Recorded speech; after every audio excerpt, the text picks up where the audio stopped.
साल बाद सरवा अपने गाँव में माइल बाणी अपन घर खोजे। सरवा समझम नहीं होता हमार घर में कौन है। अरे बाबा प्रणाम।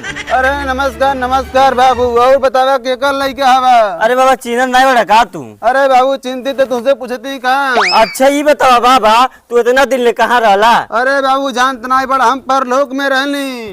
परलोक में रहला? हाँ ये बतावा हमारे घर में का। हाँ मर्दे जा तू हरा घर में चिन्ह नाला बैटरी लगवा चश्मा में। अरे बाबू तू बुढ़ाई बात तब बात समझ में आई। अरे बाप रे बाप। अरे सरवा कौने के नाती यहाँ जकू नीटा गिरा ले हमके घाव लग गईल। अरे सरव जौने दिने बेटा जाए ने हमकर कचिया गोबरा निकाल ले। अरे बाप रे बाप लगता सरवा हड्डिया टूटल का हमार। लगता अब सरवा डॉक्टर बुलावे के पड़ी। अरे सरवा अपन 20 साल खातिन जमीनिया का छोड़ के चल गई लानी। हमारे दुआरा पर सरवा घास हो जाम गईल बा। लगता सरवा छीले के पड़ी लेकिन कैसे छिली। अरे गुरउआ ए मंगरुआ ए रइबे तनी। आवत नहीं बाबा आवत नहीं। अरे यार बुढ़वा आज कैसन बोलावता? अरे तू जानत ना बुढ़वा कमा के आइल बा कुछ न कुछ लेके आइल हो यही सु बोलाओ तो चल देखल जा का बोलावता। चल देखला जा। अरे सरवा मंगरुआ गुरउआ कुल आवत हम समनमा चोरबादी ने सारा कुल चोरा ली हैं। का बाबा का बोलावत हवा? अरे सर नहीं पड़दार रहे कौन फायदा जब हमारे दुआरे घास जाम गइल त। ए मर्दे तुआर पटदार है तेकर मन हम तुआर दुआरिया रखाइब का? अरे सर तो देख रेख तो करे के चाहिए। भाग मर्दे हमन कहीं देख रेख करी तुआर तू अपन देख रेख करा। अरे दादा हो दादा इतना घास जाम गइल बा लगता सरवा दिन रात करब तब को नहीं साफ होई। है मंगरुआ तनी कुदार लेते रे तन साफ कर देती घसिया सिया। बाबा लेके आओ। अच्छा ही बताओ बाबा इतना दिन ले तू कहाँ रहला? अरे बाबू जानता नहीं बाड़ा हमार लइके में सारे कुलम के कमाए लेके चल गइल है ना। अच्छा आज तक बाबा तू कमाइते रहला का? हाँ बाबू इतना कमाए लेके ये लेके अइला है। हई ले कैलात बाबा ई का हुआ हो? अरे बाबू जानता नहीं बाड़ा ये हमारे मलकिनिया के अस्थि है। हे मर्दे अस्थि कमाइले हवा 20 साल से। हाँ बाबू इतना ओकरे खातिर कमाइली कि उतना खा खा के मर गई।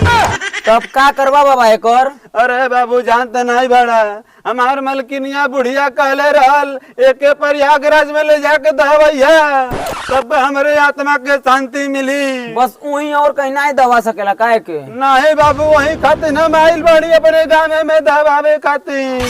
बाबा अइला कुदार। अरे नाती बहुत बढ़िया काम कैला कुदरिया ला देला घसिया छीले खातिर। बाबा घास मत छिलिया।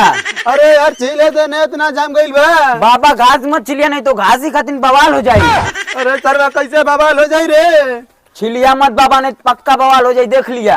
अरे सारी कौने एकदम बारे हमके घास छीले खातिर रोक दी। जा जब दम नहीं हारत हो तो छिला अब खुद पता चल जाई। हाँ आवे तो सरवा के कौने के नाती आवता। इतना घास जम गइल बा दुआरे पे सरवा कौनो कुल छिलत नहीं रहल। देखत ही सरवा कौन हमके रोकता घसिया छीले खातिर। जवन कौनो आ जाई रोके खातिर ने यही कुदरिया चकर कटैया बाल दे। ये माई माँ देखा था बुढ़ा घर से छिला था द्वारा पर। चल चल देखा कौन है? है बुढ़वा रुक कैसन द्वार पर के घास छिलते रे?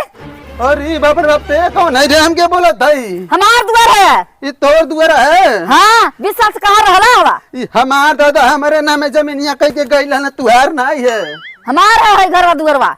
ये तुहार है? 20 साल से कहाँ रहला है? हम कमाए चल गइल नहीं का पटदार हो के हमार तू छका ले जमीनिया।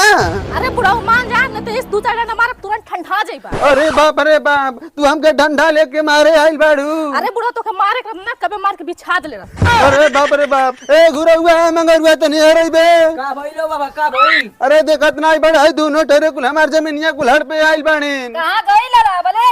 अरे हम तो दिल्ली कमा गइल लानी। ए मर्दे दिल्ली का लाड़ चट गइल ला। नहीं बा गाड़ी मरवा गइल ना। अरे बड़ा बुढ़ा मर गया मैं। छोड़ दे ओ बाबा रुका। दे चल जा चुपचाप घर नहीं तो बाबा लगे तो लगबू लोगन मरे। बाबा बाबा भाग नहीं भाई पोटिया तो कुदरिया